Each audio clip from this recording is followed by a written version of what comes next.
Welcome back to the Beer Junkies. Today we are brewing an English IPA. The English IPA is a well-attenuated English pale ale. The flavor and aroma are both very similar. They have a noticeable herbal, spicy hop character, along with notes of caramel and sweetness from the malts that are going to come through.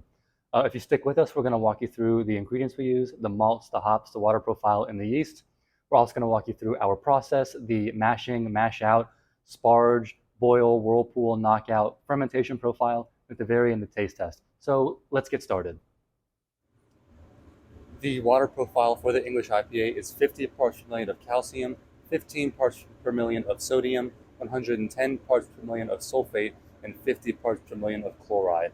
A higher sulfate level will help accentuate some of that hop bitterness without making it too harsh. To do this, I'm adding calcium chloride, gypsum, and Epsom salt as usual. I will not be adding any acid to this water profile. The dark grains I'm going to use will drop the pH into the range that I would like it to be at.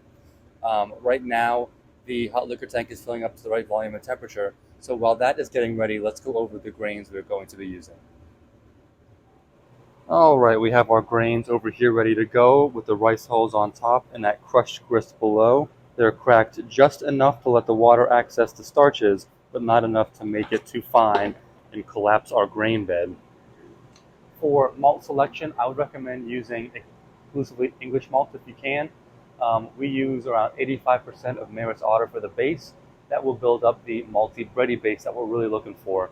In addition to this, I add around 8% of both a medium crystal malt, 45 level bond, and then dark crystal malt, around 80 level bond. These two malts together will help add caramel, toffee, and a little bit of sweetness to the beer, and that will help counteract some of the bitterness we're going to add with those hops later on. That's all you need to make a good English IPA. We have our strike water ready to go, so let's mash in.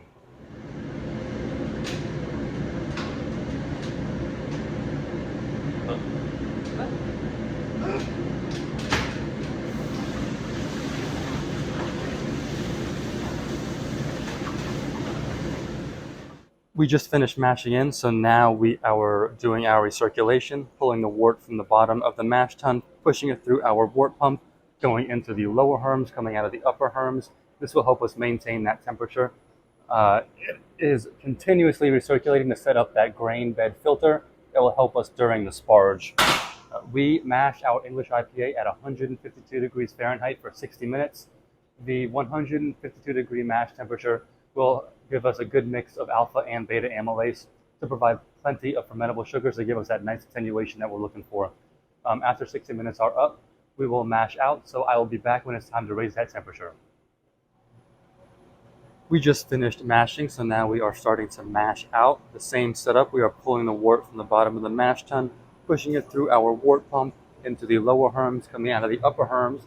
It is still recirculating in the same way, but now we are heating up the hot liquor tank to about 177 degrees. This will heat up our mash tun to about 168 degrees over the course of 15 minutes.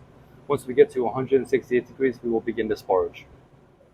We just got to mash out, so now we are sparging, pulling the wort from the bottom of the mash tun, pushing it through our wort pump, but we switched the lever on the wort pump, so it's now getting directed towards the boil kettle, which is heating up to reduce the time it'll take to get to a boil. At the same time, we are pulling our water from the hot liquor tank, pushing it through our water pump, and then rinsing the residual sugars that are left in those grains. We will continue this until we get to the correct volume and specific gravity, and then we will bring it to a boil. We just got to a boil. We will boil this wort for 90 minutes. At 10 minutes, we will add our yeast nutrient, and at 5 minutes, we will add Wolflog tablets as our fining agent. But let's go over the hops we are going to use and when we are going to add them. As with any IPA, the hops are going to be subjective based on your preference. I like to use just a high alpha acid hop for my bittering. In this case, it will be Magnum at 14.1% alpha acids. I will add 40 to 42 IBUs worth of this at 60-minute mark. You can use an English hop here with a lower alpha acid percent. Just keep in mind you'll have to add a lot more than I will with the 14% alpha acid. The rest of the additions will be an English hop. I like to use East Kent Goldings. I will add 8 to 10 IBUs worth at the 15-minute mark, 1 ounce per 5 gallon at flame out, and then I will dry hop it with 1 ounce per 5 gallons post-fermentation 4 days before I transfer it over to the bright tank. This will give plenty of the spicy herbal notes that we're looking for in this IPA rendition. You should come in right around halfway in the IBUs for the style guidelines, and it will give you a nice crisp beer with a bitterness that is noticeable but not harsh. We just finished the boil, so now we are whirlpooling, pulling the wort from the bottom of the boil kettle, pushing it through our pump into the tangential input to create a vortex, pulling all of that hot break to the center of the boil kettle so we do not push it over to the fermenter during knockout. We will run this for 10 minutes. After that 10 minutes is up, we will turn that pump off and let everything settle before going through knockout. We just finished the whirlpool, so now we are going through knockout, pulling the wort from the bottom of the boil kettle to the racking arm, pushing it through our pump, through the heat exchanger. It's going through at right around 68 degrees. Slow it down a little bit.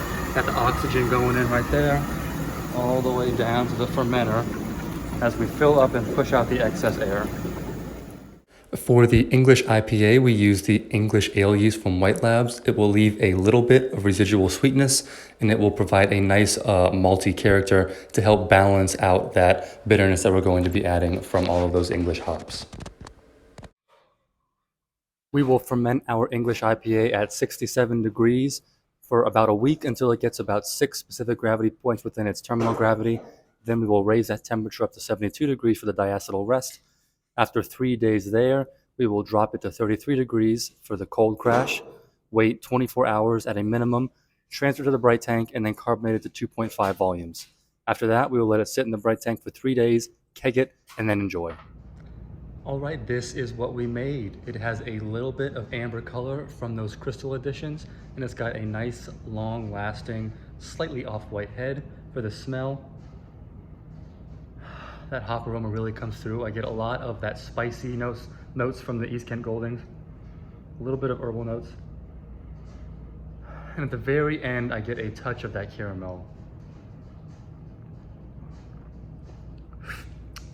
The taste is very similar. It has a nice firm bitterness on the end, but I do get those, the floral notes right up front. We're over the age of 21. We do not condone underage drinking. Please drink responsibly.